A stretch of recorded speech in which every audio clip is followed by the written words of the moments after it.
Super prime time में हम आपको दिखाते हैं वर्ल्ड एक्सक्लूसिव रिपोर्ट और साथ ही ग्राउंड ब्रेकिंग न्यूज। आज की पहली ब्रेकिंग न्यूज, सिनवार पर हमले का नया वीडियो। दूसरी ब्रेकिंग न्यूज है सैनिक के बॉडी कैमरे की तस्वीरें जारी हुई है। और तीसरी खबर है सिनवार पर आखिरी हमले की तस्वीर और इमारत के मलबे में छिपा था सिनवार। इसी के साथ आपको ये जानकारी बता दें कि सिनवार पर हमले का नया वीडियो जारी हो गया है। सैनिक के बॉडी कैमरे की तस्वीरें आ गई हैं। सिनवार को करीब से 6 गोलियां मारी गई हैं। इमारत के मलबे में छिपा था सिनवार। और ये देखिए, ये उस कैमरे की तस्वीरें जो सैनिक के बॉडी पर लगे हुए थे। और उसके बाद जो तस्वीर सामने आई है वो ये बता रही है कि सिनवार पर हमले का ये सटीक वीडियो है जो TV9 भारतवर्ष पर आप देख रहे हैं। सैनिक के बॉडी कैमरे की तस्वीरें जारी हुई हैं। सिनवार को करीब से 6 गोलियां मारी गई हैं। इमारत के मलबे में छिपा था सिनवार।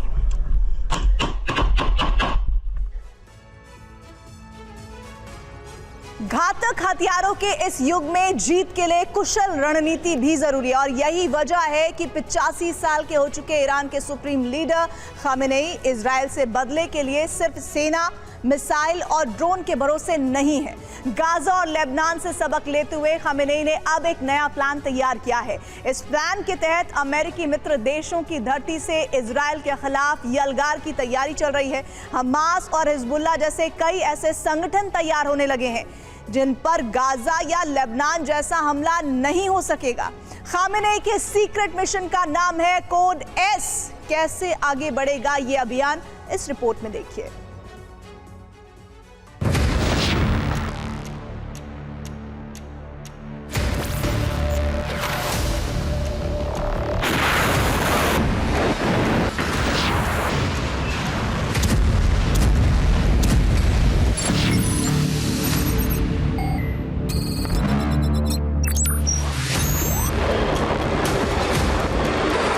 ऐसे ठिकाने जहां इजराइल के फाइटर जेट इस तरह से बमबारी नहीं कर सकते।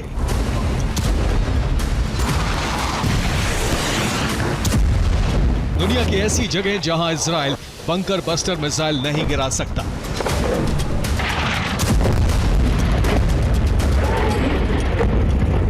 प्रॉक्सी के ऐसे सेंटर जिसे इजराइल न गाजा की तरह खंडहर बना सकेगा और न ही लेबनान की तरह दहला सकेगा।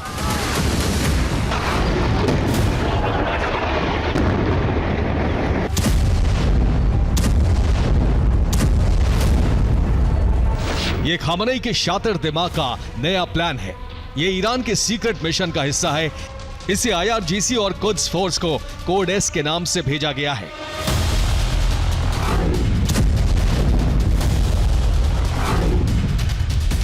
ईरान ने प्रॉक्सी संगठनों के जितने ठिकाने बनाए, ये प्लान ठीक उसके उलट है। ईरान ने गाजा और लेबनान का जो अंजाम देखा है, यह प्लान उसी सबक का नतीजा है। अब तक ईरान ने इजराइल के दुश्मनों का इस्तेमाल किया है।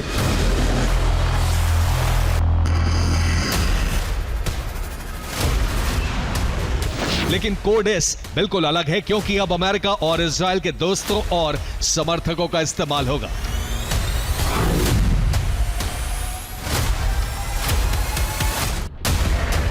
ईरान के पास मिसाइलों का जखीरा है, ड्रोन का बहुत बड़ा भंडार है। ईरान इजराइल पर 2 बार हमले करके अपनी ताकत का सबूत भी दे चुका है।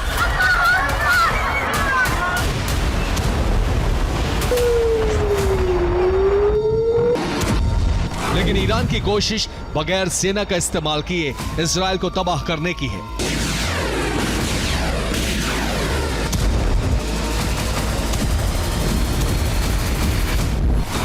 ईरान लाख कोशिशों के बावजूद इजराइल से हमास और हिजबुल्लाह को बचा नहीं पा रहा। गाजा और लेबनान दोनों जगह ग्राउंड ऑपरेशन रोका नहीं जा सकता।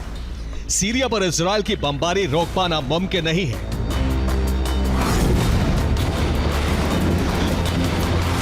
खामेनेई या प्रॉक्सी संगठनों को बेहद मजबूत बनाकर इजराइल पर हमले करवा सकते हैं।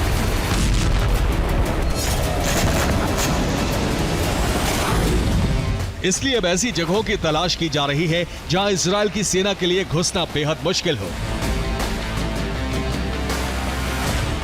ऐसी जगहों की तलाश की जा रही है जहां इजराइल अपनी मर्जी से घातक हमले ना कर सके।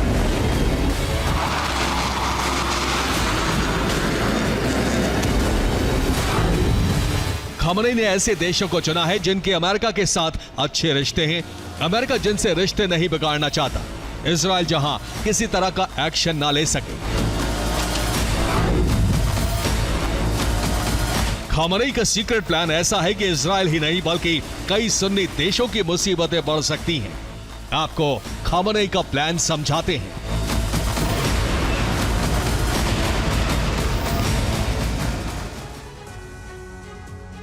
खामेनेई के कोड एस के तहत कई ऐसे देशों का चयन किया गया है जहां से इजराइल पर हमले होंगे। ईरान ने सऊदी अरब में प्रॉक्सी संगठन के लिए ठिकाना ढूंढना निकाला है और इसके अलावा बहरीन में भी इजराइल के दुश्मन तैयार हो रहे हैं। ओमान और जॉर्डन से भी इजराइल पर हमले की तैयारी चल रही है। कुवैत में भी इजराइल के दुश्मनों की टोली तैयार हो रही है। इन तमाम देशों पर हवाई हमला करना बेहद मुश्किल है क्योंकि अमेरिका इसकी इजाजत हरगिज नहीं दे सकता। सऊदी अरब में अल कातिफ नाम का एक इलाका है। ये सऊदी का शिया बहुल इलाका है। यहाँ के लोग सऊदी सरकार से नाराज हैं और ईरान इसका फायदा उठाना चाहता है। सऊदी के अल कातिफ में शिया बहुल रहते हैं, इसलिए यहाँ के लोग ईरान के समर्थक हैं। बहरीन में एक नया ग्रुप बहुत पहले तैयार हो चुका है। इसका नाम सराया अल अश्तर है। ये ग्रुप मई से इजराइल पर हमले भी कर रहा है। बहरीन के इस ग्रुप को ईरान से हथियार सप्लाई हो रहे हैं। बहरीन में सराया अल अश्तर के कई सीक्रेट ठिकाने हैं। सराया अल अश्तर ग्रुप हमास और हिजबुल्लाह का समर्थक है।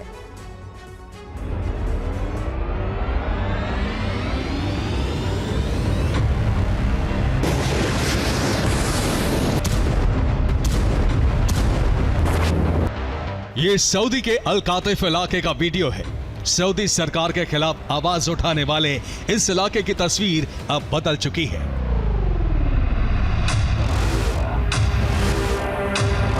यहां गाजा, लेबनान की तरह ईरान के ड्रोन पहुंच चुके हैं। रिपोर्ट के मुताबिक अल कातिफ में लड़ाकों की एक नई फौज तैयार हो चुकी है। रिपोर्ट के मुताबिक बहरीन से अल कातिफ में ड्रोन भेजे जा रहे हैं। सराया अल अश्तर ग्रुप मदद कर रहा है। अल अश्तर ग्रुप का नेटवर्क अल कातिफ में काफी मजबूत हुआ है। सराया अल अश्तर ग्रुप इजराइल पर हमलों की शुरुआत भी कर चुका है और अल कातिफ एक नया ठिकाना बन रहा है। अल कातिफ सऊदी अरब का इलाका है। ईरान पर हमले के लिए इजराइल ने सऊदी अरब का इस्तेमाल किया था।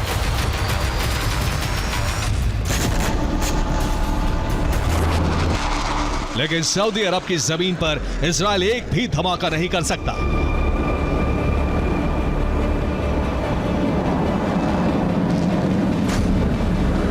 और ऐसी जगहों को प्रॉक्सी संगठनों का गढ़ बनाना खमेनी की रणनीति का हिस्सा है।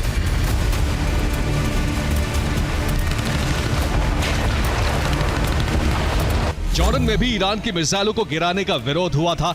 सरकार को इजराइल के खिलाफ बयान देना पड़ा था। जॉर्डन में ईरान के समर्थकों का बड़ा तबका मौजूद है।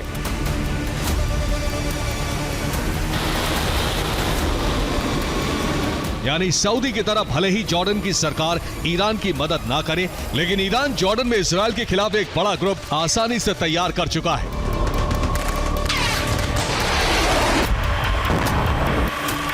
जॉर्डन अमेरिका और यूरोपीय संघ में अरबों डॉलर की सहायता पर निर्भर है। पश्चिमी देश लंबे समय से उसे सुरक्षा सहयोग दे रहे हैं।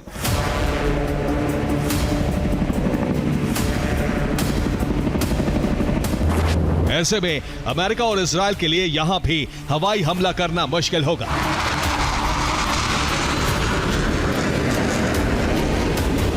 खमेनी का प्लान एक बैकअप तैयार करना भी है जो हमास और हिजबुल्लाह के बाद इजराइल को टारगेट करेगा।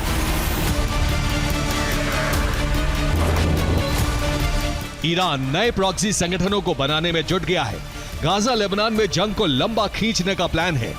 दूसरे देशों से अब इजराइल को निशाना बनाया जाएगा।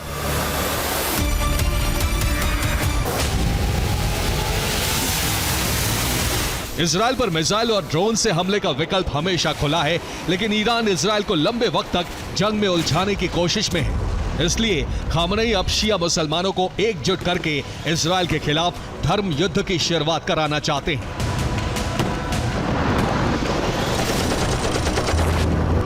4 अक्टूबर को तेहरान की ग्रैंड मस्जिद में लाखों लोगों की भीड़ के सामने खामनेई ने अरब के सभी मुस्लिम देशों को कुरान का संदेश देकर जुल्म के खिलाफ एकजुट होने की अपील की थी। अब खामनेई शिया मुस्लिमों के साथ एक ऐसा मिशन शुरू करना चाहते हैं जिनके ठिकाने अरब के हर कोने में हो, और खासकर वहां जहां अमेरिका का दबदबा रहा है। Bureau report, TV9 Bharatvarsh. Israel और ईरान के बीच जो जंग छिड़ी है वो महायुद्ध में बदलने जा रही है, और इस जंग में एक साथ दुनिया की 3 महाशक्तियां कूदने जा रही हैं। इजराइल का साथ देगा सुपर पावर अमेरिका, तो ईरान के साथ रूस और चीन दे रहा है। पुतिन और जिनपिंग ईरान को अपने घातक फाइटर जेट देने जा रहे हैं, और इन फाइटर जेट से ईरान इजराइल पर हमला कर सकता है। अगर ऐसा हुआ तो अरब में सुपर पावर के हथियारों से महाजंग छिड़ जाएगी।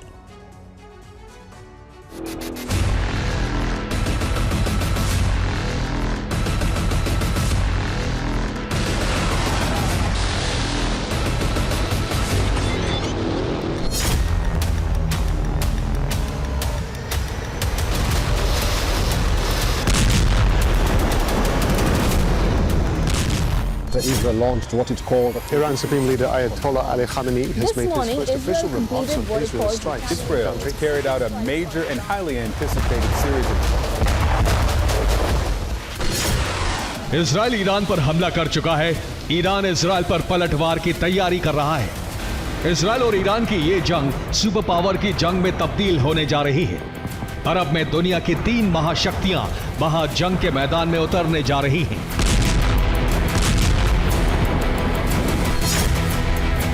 इजराइल और ईरान में सुपर पावर के हथियारों से युद्ध छिड़ने जा रहा है।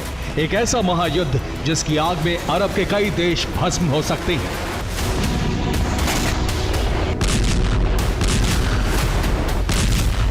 ईरान ने इजराइल पर हमले के लिए प्लान बी तैयार कर लिया है। ईरान के बदले का पहला प्लान है इजराइल पर ईरानी प्रॉक्सी का हमला।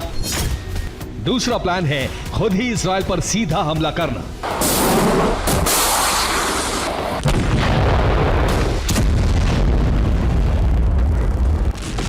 ईरान का प्लान बी तब लॉन्च होगा जब प्लान ए नाकाम हो जाएगा।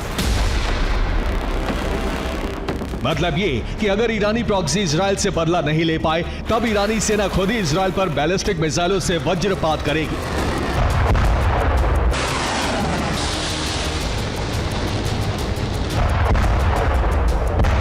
आक्रमण और रक्षा के लिए ईरान रूस और चीन के हथियारों का इस्तेमाल करेगा।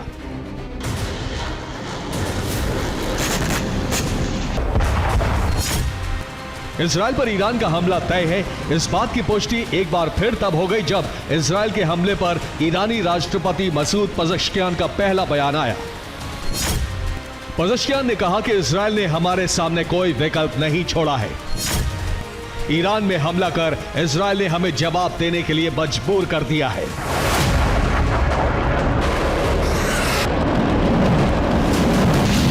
अब सवाल यह है कि इजराइल पर ईरान का यह हमला कैसे होगा, किन हथियारों से होगा। इन सवालों का जवाब तब मिला जब ईरान ने रूस और चीन से घातक हथियार लेने की कोशिशें शुरू कर दी। हथियारों की डील के लिए ईरान के मंत्री और सैन्य अफसर लगातार रूस और चीन का दौरा कर रहे हैं। ईरान अपनी एयरफोर्स को मजबूत करना चाहता है। इसके लिए वो रूस और चीन के घातक फाइटर जेट लेना चाहता है।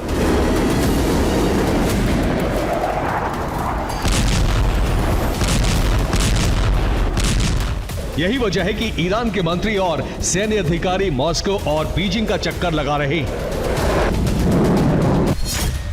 सूत्रों के मुताबिक रूस ईरान को अपना Su-35 लड़ाकू विमान दे सकता है, तो वहीं चीन ईरान को J-10 फाइटर जेट देने को तैयार हो गया है।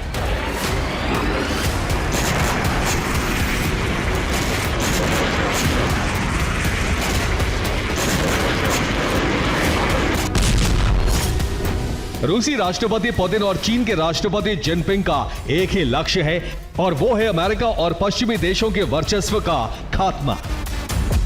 अमेरिका के दबदबे को समाप्त करने के लिए पुतिन और जिनपिंग ईरान को अपने सबसे खतरनाक फाइटर जेट देने जा रहे हैं।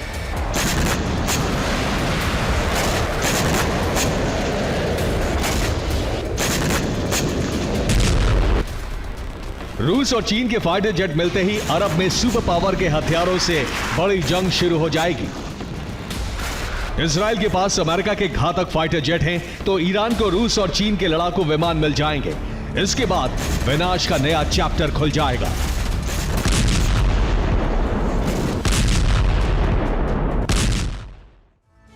इजराइल के पास अमेरिका का F-35 लड़ाकू विमान है। इससे टक्कर लेने के लिए ईरान को रूस सुखोई 35 फाइटर जेट देने जा रहा है। इजराइल के पास अमेरिका का F-16 फाइटर प्लेन है। इसे काउंटर करने के लिए ईरान चीन से J-10 लड़ाकू विमान लेने की कोशिश में जुटा है। एयर डिफेंस की बात की जाए तो इजराइल में अमेरिका ने अपना थर्ड एयर डिफेंस सिस्टम तैनात कर दिया है। वहीं रूस ने ईरान में अपने सबसे घातक एयर डिफेंस सिस्टम S-400 की तैनाती कर दी है। इजराइल की सुरक्षा अमेरिका का पैट्रियट एयर डिफेंस सिस्टम भी कर रहा है और इसी तरह ईरान की रक्षा रूस का S-300 एयर डिफेंस सिस्टम कर रहा है। मतलब इजराइल और ईरान दोनों देशों के पास सुपर पावर के हथियार मौजूद हैं और यही वजह है कि अरब में अब विनाशक हथियारों से महायुद्ध का खतरा बहुत बढ़ गया है।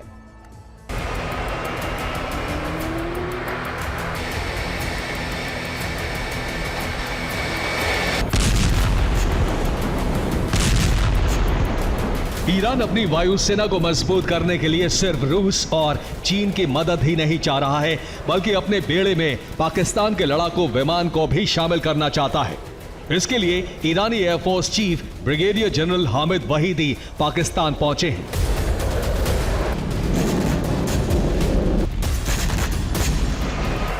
रिपोर्ट्स के मुताबिक ईरान पाकिस्तान से JF-17 फाइटर जेट खरीदना चाहता है। सूत्रों के मुताबिक ईरान पाकिस्तान से 60 JF-17 लड़ाकू विमान खरीद सकता है।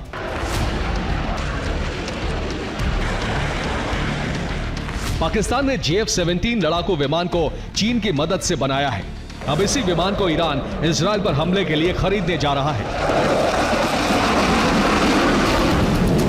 जैसा कि हमने आपको पहले ही बताया कि इजराइल में रूस और चीन के फाइटर जेट से हमला ईरान तब करेगा जब उसका प्रतिशोध का पहला प्लान फेल हो जाएगा। मतलब ये कि जब ईरान के प्रॉक्सी इजराइल से बदला नहीं ले पाएंगे, तब ईरानी सेना इजराइल पर सीधा प्रहार करेगी, वो भी रूस और चीन के फाइटर जेट से। लेकिन ईरान की कोशिश फिलहाल यही है कि वो इजराइल से अपने प्रॉक्सी के जरिए ही बदला ले। यही वजह है कि ईरान अपने प्रॉक्सी के जाल को फिर से मजबूत बना रहा है। प्रॉक्सी का खतरनाक जाल बनाने के लिए ईरान कई देशों की मदद ले रहा है।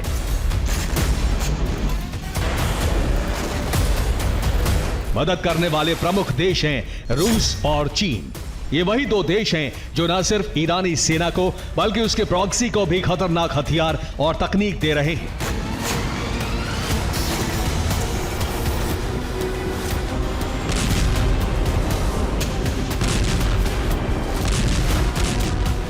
अपने प्रॉक्सी को फिर से खड़ा कर ईरान इस बार इजराइल पर ऑल राउंड अटैक करने की तैयारी कर रहा है।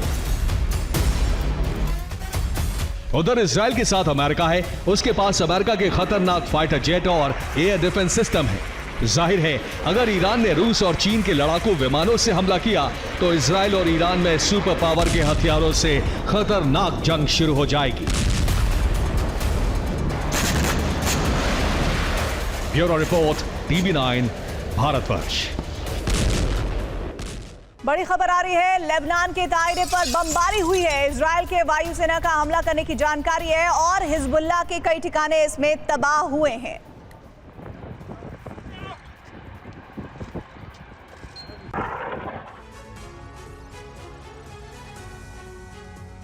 बेंजामिन नेतन्याहू लेबनान ऑपरेशन का आखिरी चरण शुरू कर चुके हैं। दक्षिणी लेबनान में इजराइल की जबरदस्त बमबारी जारी है, लेकिन आईडीएफ के जवान ग्राउंड ऑपरेशन में फंसते जा रहे हैं। बीते एक हफ्ते में इजराइल को लेबनान की जमीन पर जबरदस्त नुकसान हुआ है।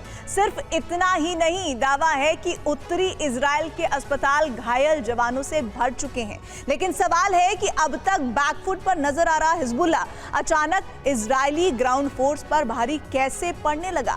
आखिर हिज्ब की वो कौन सी रणनीति है जो इजराइल को जख्म दे रही है, इस रिपोर्ट में देखिए। लेबनान में इजराइल का ग्राउंड ऑपरेशन आखिरी चरण में पहुंच चुका है, जिसकी गवाही ये तस्वीरें दे रही हैं, जिसमें हिजबुल्लाह के ठिकाने ध्वस्त होते नजर आ रहे हैं। बीते 24 घंटे में इजराइल ने हिजबुल्लाह की कमर तोड़कर रख दी है। एक के बाद एक सुरंगों को ढूंढकर उन्हें ध्वस्त किया जा रहा है।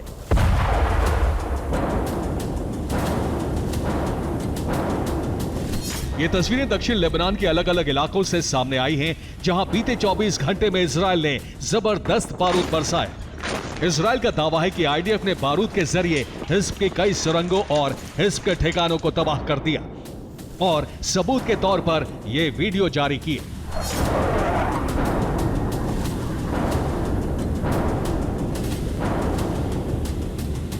बीते 24 घंटे में इजराइल ने 40 से ज्यादा हिज्ब के ठिकाने तबाह कर दिए हैं।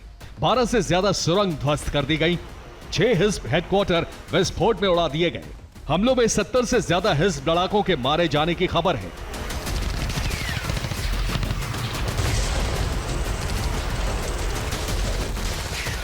यह वीडियो दक्षिणी लेबनान का है। एक साथ हिज्ब के 6 ठिकानों पर जबरदस्त ब्लास्ट होता है।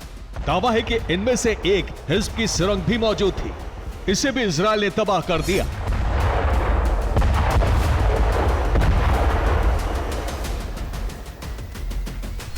हिजबुल्लाह के खात्मे के लिए इजराइल ने रिहायशी इलाकों पर हमले तेज कर दिए हैं। यह वीडियो भी दक्षिणी लेबनान का है, जहां आईडीएफ ने बारूद बरसाकर 8 से ज्यादा इमारतें जमींदोज कर दी।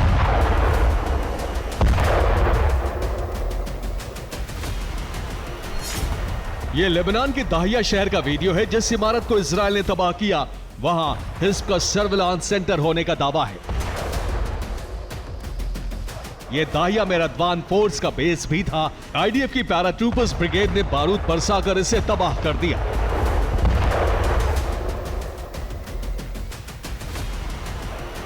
यह वीडियो भी दक्षिणी लेबनान का है, जहां हिजबुल्लाह ने दर्जनों रॉकेट लॉन्चर और ड्रोन स्टोर करके रखे थे।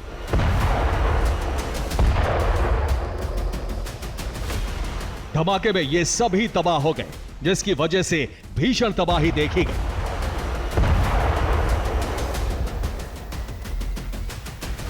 दरअसल इजराइल ने हिज्ब के खात्मे की आखिरी जंग शुरू कर दी है। वो जल्द से जल्द हिज्ब के पूरे नेटवर्क को ध्वस्त कर देना चाहता है।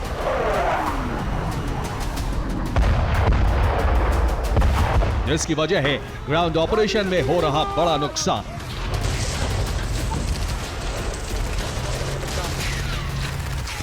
दरअसल इजराइल भले ही आसमान से बारूद बरसाकर हिज्ब को कमजोर कर रहा हो, लेकिन जमीन पर इजराइल को बड़ा नुकसान उठाना पड़ रहा है।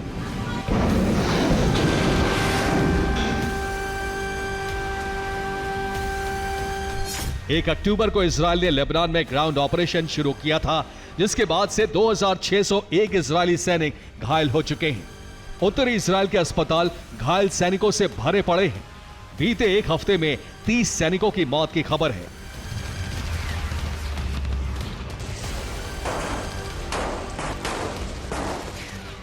ये चारों तस्वीरें उन इजरायली सैनिकों की हैं जो बीते 24 घंटे में ग्राउंड ऑपरेशन के दौरान दक्षिणी लेबनान में मारे गए।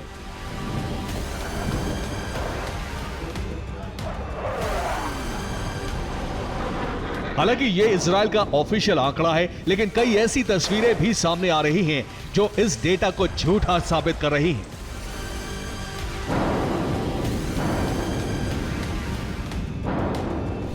दावा है कि इस वीडियो में नजर आ रहे ये इजरायली सैनिक हैं जिन्होंने 24 घंटे पहले मारे गए इजरायली सैनिकों के शवों को बाहर निकाला। दावा है कि यहां से कुल 5 इजरायली सैनिकों के शव निकाले गए। लेकिन सवाल है कि लेबनान में ग्राउंड ऑपरेशन के दौरान इजरायल को इतना नुकसान क्यों हो रहा है, यह भी आपको बताते हैं।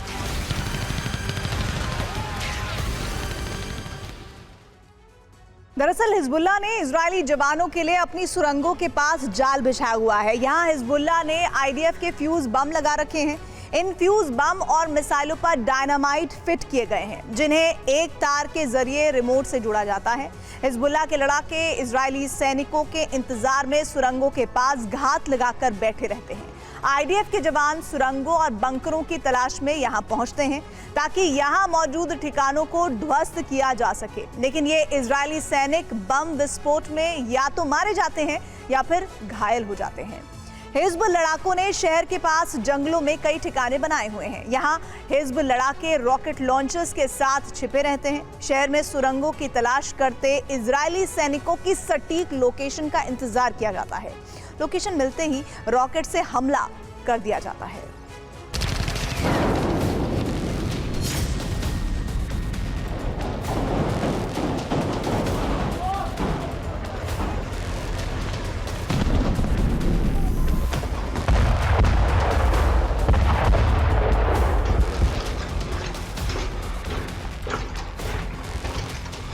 अब इजरायल ने शहरों के बाहर मौजूद जंगल की भी टोह लेनी शुरू कर दी है।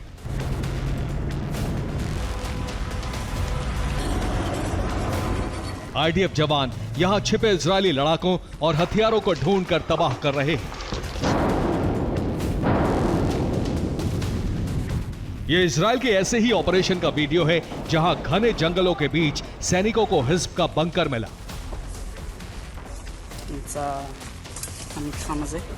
इस बंकर में anti tank missile, machine gun और मोर्टार रखे गए थे, जिन्हें यहीं से छिपकर इजरायली फौज पर दागा जाता था। दरअसल लेबनान में इजरायल की सबसे बड़ी परेशानी उसका सुरंग नेटवर्क है, जहां घुसे बिना इजरायल हिजब को खत्म नहीं कर सकता और इसी का फायदा उठाकर हिजब ग्राउंड ऑपरेशन में लगे जवानों पर गोरिल्ला हमले कर रहा है।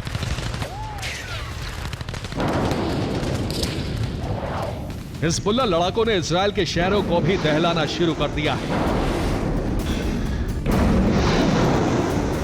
यह इजरायल के तामरा का वीडियो है, जहां 25 से ज्यादा रॉकेट दागे गए, जिसके बाद भीषण तबाही देखी गई।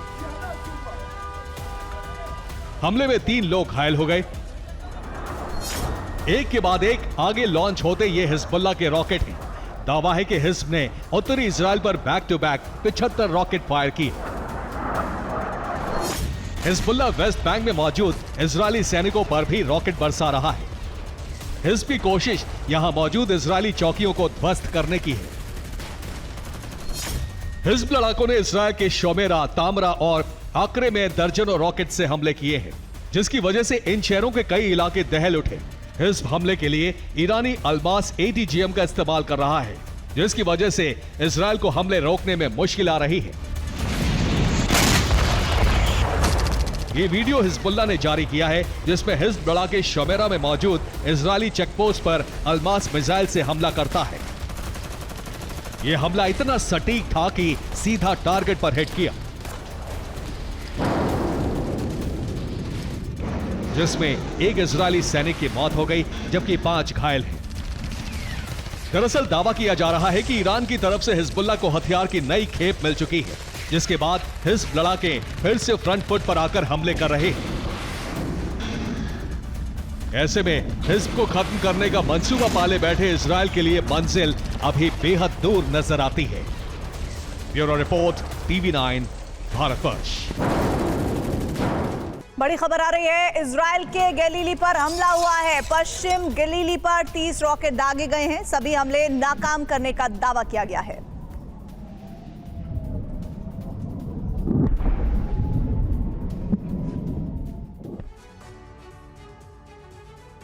अमेरिका में राष्ट्रपति चुनाव हो रहे हैं। अगले महीने अमेरिकी चुनाव का परिणाम आने वाला है। अमेरिकी चुनाव की वजह से रूस यूक्रेन युद्ध बहुत खतरनाक दौर में प्रवेश कर गया है। रूस ने कीव समेत यूक्रेन के 1 दर्जन शहरों को जलाना शुरू कर दिया है।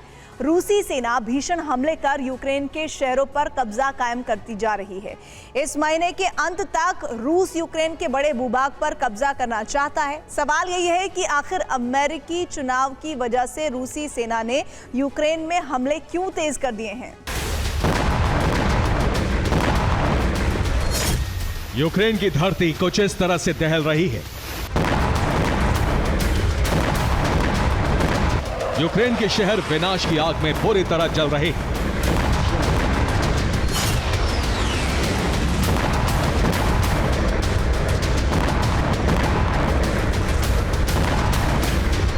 यूक्रेन की धरती पर विनाश का नया दौर शुरू हो गया है।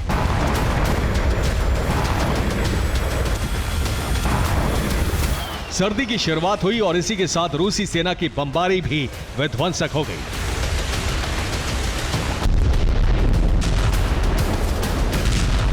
ओदेन सेना यूक्रेन में 1 दर्जन फ्रंट पर जबरदस्त हमले कर रही है।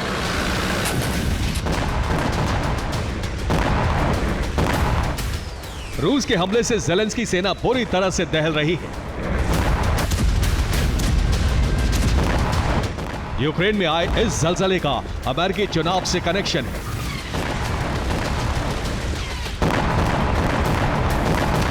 अमेरिका में चुनाव की तारीखों के नजदीक आने पर यूक्रेन जंग और भीषण हो गई है।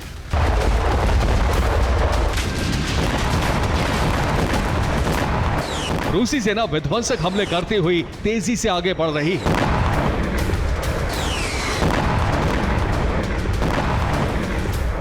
रूसी सेना यूक्रेन की ज्यादा से ज्यादा जमीनों पर कब्जे करना चाहती है।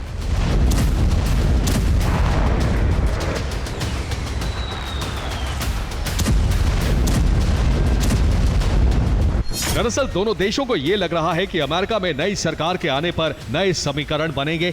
ऐसे में अगर समझौते की बात आती है तो जिसके कब्जे में जितनी ज्यादा जमीन होगी उसकी सौदेबाजी उतनी मजबूत होगी। यही वो बात है जिसकी वजह से रूसी सेना ने यूक्रेन में विनाश का नया दौर शुरू कर दिया है। रूस ने डोनेस्क में जबरदस्त हमला करते हुए हिरनिक शहर पर कब्जा जमा लिया। डोनेस्क में रूस के Su-34 ने फैब 3000 बमों की बरसात की। डोनेस्क में रूस की बमबारी की वजह से यूक्रेनी सेना की 1 प्लाटून और 10 हथियार खत्म हो गए। खेरसोन में रूस की बमबारी में 5 लोग मारे गए, 2 दर्जन लोग घायल हो गए। कुपियांस्क में रूसी फौज ने यूक्रेन के हथियार गोदाम को जला दिया। ज़ेपोरिज़िया में रूसी सेना ने भीषण हमला कर 3 गांवों पर कब्जा कर लिया। रूस के हमले सिर्फ यूक्रेन में ही तेज नहीं हुए हैं, बल्कि कुर्स्क में भी यूक्रेनी सेना पर विध्वंसक वज्रपात हो रहा है।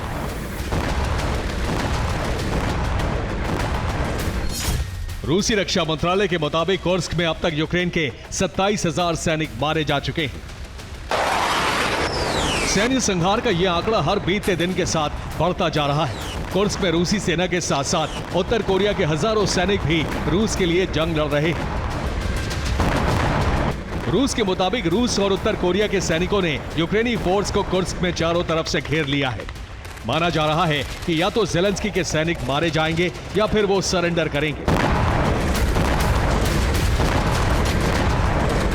ज़ेलेंस्की और उनकी सेना के दिमाग में भी इस वक्त अमेरिकी चुनाव और उसका आने वाला परिणाम चल रहा है।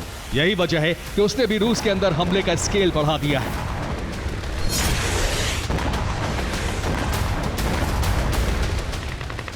यूक्रेनी फोर्स कुर्स्क के साथ साथ रूस के कई शहरों में जबरदस्त हमले कर रही है।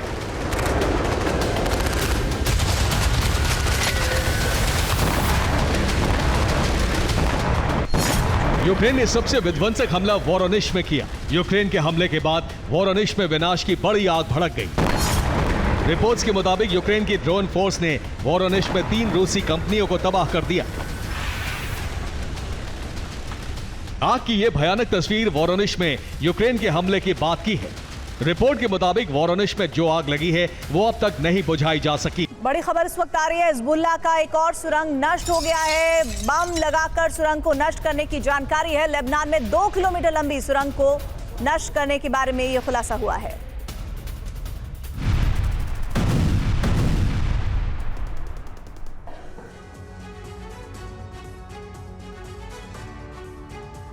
बीते 1 साल से ईरान अपने प्रॉक्सी संगठनों के जरिए इजराइल से जंग लड़ रहा है, लेकिन उसे कोई खास कामयाबी नहीं मिली। ऐसे में अब ईरान ने इजराइल को दहलाने की नई साजिश रची है।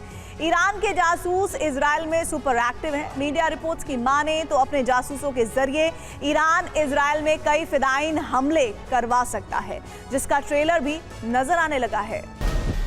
रविवार की सुबह इजराइल में हड़कंप मच गया, जिसकी वजह थी ग्लिलोट से आई ये तस्वीरें।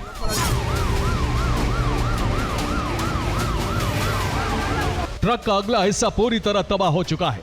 नीचे कई लोग फंसे हैं, जिन्हें पुलिस की मदद से रेस्क्यू टीम एक एक करके बाहर निकाल रही है।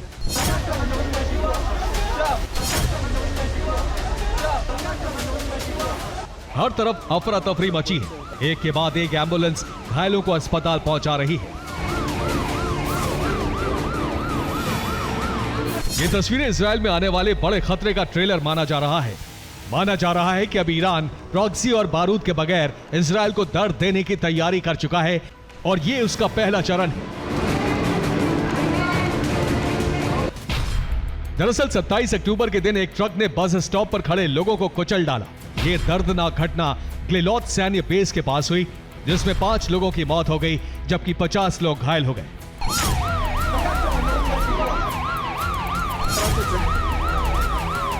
इजराइल का दावा है कि यह हादसा नहीं बल्कि एक लोन वुल्फ आतंकी हमला है और इन दावों की वजह है हादसे का यह सीसीटीवी फुटेज।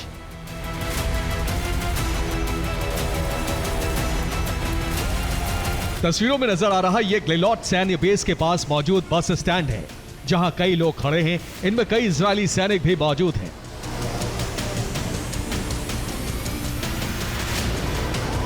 अचानक से एक तेज रफ्तार ट्रक आता है और लोगों को कुचल देता है। इसके बाद ट्रक ड्राइवर ट्रक को 360 डिग्री घुमाना शुरू कर देता है, जिसके बाद ट्रक सामने से आ रही बस में जोरदार टक्कर मारता है, जिससे गुस्साए लोगों ने ट्रक ड्राइवर को ट्रक से उतारकर पीट पीट कर मार डाला।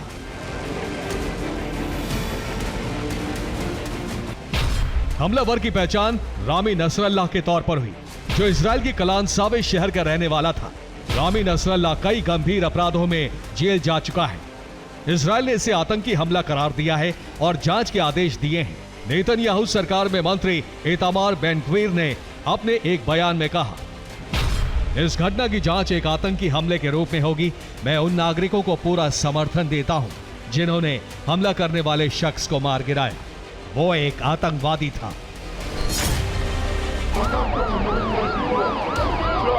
माना जा रहा है कि इस लोन वुल्फ अटैक में ईरान का हाथ था। जिस शख्स ने इस हमले को अंजाम दिया, दावा है कि वो ईरानी एजेंट्स के संपर्क में था।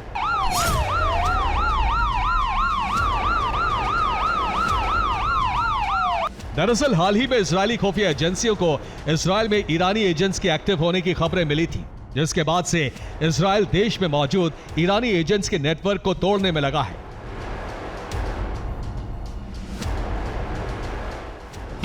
बीते हफ्ते ही इजराइल में मौजूद 7 ईरानी एजेंट्स को गिरफ्तार किया गया था। इनमें से एक इजरायली सैनिक था। ये ईरान के लिए 2 साल से जासूसी कर रहे थे। इन्होंने 2 साल में करीब 600 मिशन पूरे किए। दावा है कि इन एजेंट्स के संपर्क में इजराइल के कई लोग और वेस्ट बैंक में रहने वाले आम नागरिक थे, जिन्हें पैसे का लालच देकर इजराइल में लोन वुल्फ अटैक के लिए तैयार किया जा रहा है। मोसाद की रिपोर्ट में दावा किया गया है कि इस काम में ईरान की मदद तुर्की कर रहा है। तुर्की के रास्ते ही एजेंट्स ईरान तक जानकारी पहुंचाते हैं। मिशन के लिए एजेंट्स को पैसा भी तुर्की के जरिए ही पहुंचाया जाता है।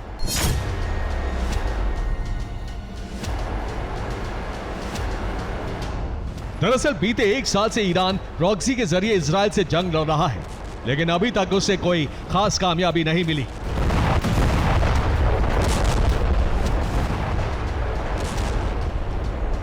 ऐसे में माना जा रहा है कि ईरानी एजेंट्स अब लोन वुल्फ अटैक को अपना प्रमुख हथियार बना सकते हैं, जिसका ट्रेलर 24 घंटे पहले ही तेल अवीव के पास ग्लिलोट में दुनिया देख चुकी है। Bureau report, TV9 Bharatvarsh.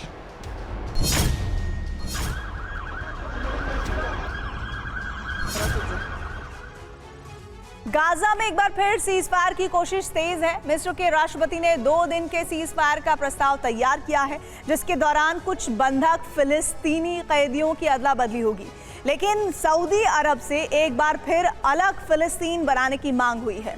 Hamas और इजराइल फिलहाल समझौते की बातचीत में अपनी अपनी शर्तों को हावी करने में लगे हुए हैं और इसी बीच गाजा के जबालिया में हमास के खिलाफ बड़े ऑपरेशन की शुरुआत हो गई है। गाजा में धमाके पर धमाके और गाजा से बहुत दूर मिस्र में सीज फायर पर मंथन।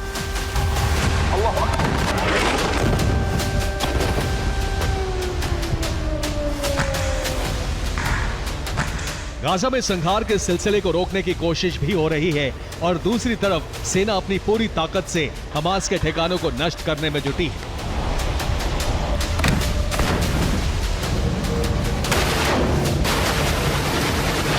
ये गाजा की सबसे ताजा तस्वीर है, जिस हमास को खत्म करने के ऑपरेशन को 1 साल से अधिक का वक्त बीत चुका है। उसी हमास ने अपनी ताकत का सबूत पेश किया है। जबालिया कैंप में हमास के लड़ाकों ने इजरायल के मरकावा टैंक को धमाके में उड़ा दिया। छोटी और तंग गलियों में हमास के लड़ाके इसी तरह गोरिल्ला प्रहार कर रहे हैं और इजरायली सेना पर लगातार हमले हो रहे हैं।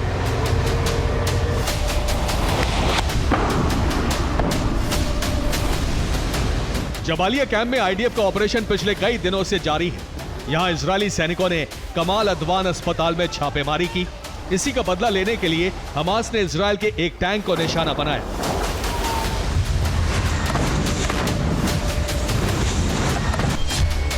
जबालिया कैंप में कई हमास लड़ाके मारे गए हैं। खुफिया रिपोर्ट के बाद अस्पताल पर हमला किया गया। अस्पताल से हमास के कई लड़ाकों को पकड़ा गया। जबालिया कैंप में हमास के कई लड़ाकों की मौजूदगी के सबूत मिले हैं। सेना के मुताबिक 100 से अधिक हमास लड़ाकों ने अस्पताल को अपना ठिकाना बना लिया था। जंग के बीच सीज फायर की कोशिश भी जारी है। मिस्र के राष्ट्रपति अब्देल फतेह अल सीसी ने रविवार को ऐलान किया कि मिस्र ने गाजा में 2 दिन के युद्ध विराम का प्रस्ताव रखा है। हमास अब बातचीत के लिए नया प्रस्ताव रखना चाहता है। हमास चाहता है कि गाजा से इजरायली सैनिकों की जल्द वापसी हो। इजरायली बंधकों की रिहाई के बदले फिलिस्तीनी कैदी रिहा किए जाएं। फिलहाल 2 दिनों के सीज फायर में 4 इजरायली बंधकों के बदले कुछ फिलिस्तीनी कैदियों को रिहा करने पर सहमति बन रही है। दूसरी तरफ सऊदी अरब ने इजरायल के खिलाफ मोर्चा खोल दिया है। सऊदी अरब ने ऐलान किया है कि गाजा नरसंहार के लिए बेंजामिन पर आपराधिक मामला चलना चाहिए और 1967 वाले बॉर्डर के मुताबिक इजरायल फिलिस्तीन का बंटवारा हो और जेरूशलम फिलिस्तीन की राजधानी रहे।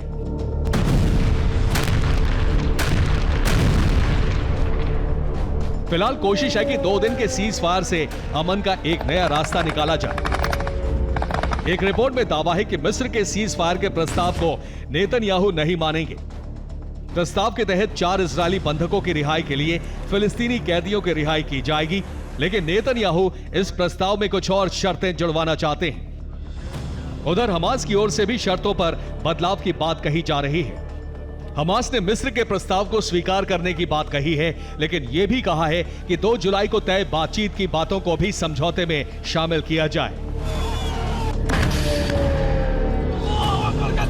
गाजा में सेना का ऑपरेशन फिलहाल पूरी रफ्तार से चल रहा है। जबालिया के साथ बेत लाहिया में भी इजरायली सैनिकों और हमास लड़ाकों की मुठभेड़ हो रही है। इजरायल पिछले 3 हफ्ते से उत्तरी गाजा में बड़े पैमाने पर हवाई और जमीनी हमले कर रहा है। Bureau report, TV9 Bharat. Georgia में बहुत बड़ा सियासी गृह युद्ध छिड़ गया है। पूरा देश 2 धड़ों में बंट गया है और इस बीच जानकारी ये है कि चुनावी नतीजे के दरमियान खबर ये आ रहा है इस वक्त कि बड़ा हाहाकार मचा हुआ है। आइए आपको इससे जुड़ी एक रिपोर्ट दिखाते हैं। ये जॉर्जिया में भीड़ का क्रोध है। हजारों लोग सड़कों पर उतरकर प्रदर्शन कर रहे हैं। ये आक्रोश जॉर्जिया में हुए चुनाव के नतीजों का परिणाम है।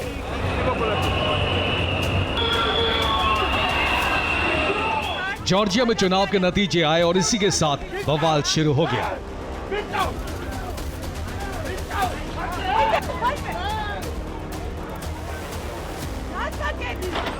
नतीजों के विरोध में विपक्षी पार्टी के समर्थक सड़कों पर उतर आए। ये विरोध प्रदर्शन कई शहरों में हिंसक हो गया।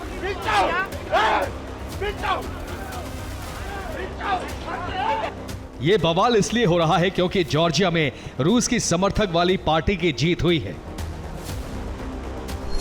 रूस की समर्थक माने जाने वाली जॉर्जियन ड्रीम पार्टी को चुनाव में 54% से ज्यादा वोट मिले, जबकि पश्चिमी देशों के समर्थक माने जाने वाले गठबंधन को 38% वोट मिले।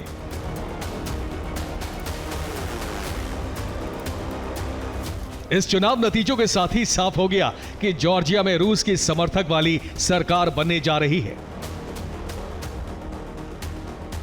4 पार्टियों के गठबंधन ने चुनाव में धांधली का आरोप लगाते हुए परिणामों को स्वीकार करने से इनकार कर दिया है।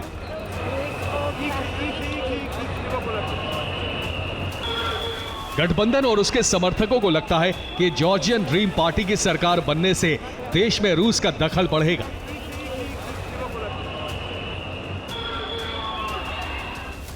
गठबंधन का दावा है कि रूस समर्थक सरकार जॉर्जिया की संप्रभुता के लिए खतरा है। यही वजह है कि जॉर्जिया में फिर से चुनाव की मांग हो रही है।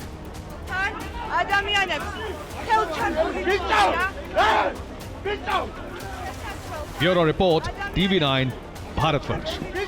7 अक्टूबर के हमले को 1 साल से ज्यादा वक्त हो चुका है। ऐसे में नेतन्याहू ने तेल अवीव में शोक सभा रखी थी, लेकिन इजरायली जनता ने बेंजामिन के सामने ही उनका विरोध शुरू कर दिया। क्यों? इस रिपोर्ट में देखिए।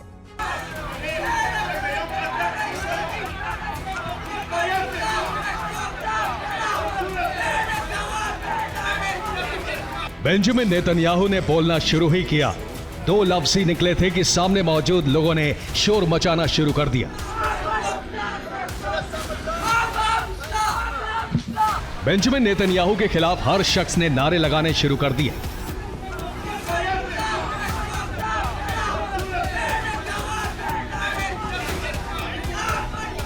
कोई अपने पिता की मौत का जिम्मेदार इजरायली प्रधानमंत्री को ठहरा रहा था, तो कोई उन्हें शर्म करने की नसीहत दे रहा था। ये तस्वीरें तेल अवीव की हैं, जहां इजरायली प्रधानमंत्री ने बीते साल हमास के हमले में मारे गए लोगों की याद में शोक सभा रखी थी। इसी दौरान कुछ लोगों ने उनके भाषण को बीच में रोकते हुए शेम ऑन यू के नारे लगाने शुरू कर दिए। नारे लगाने वाले लोग हमास के हमले में मारे गए लोगों के परिजन थे। दरअसल पिछले साल हुए हमास के हमले को न रोक पाने के पीछे आज भी कई लोग नेतन्याहू को दोषी मानते हैं। इनमें वो लोग भी शामिल थे जिनके परिवार वालों को हमास ने बंधक बनाया हुआ है। 1 साल बाद भी कई लोग हमास की गिरफ्त में हैं।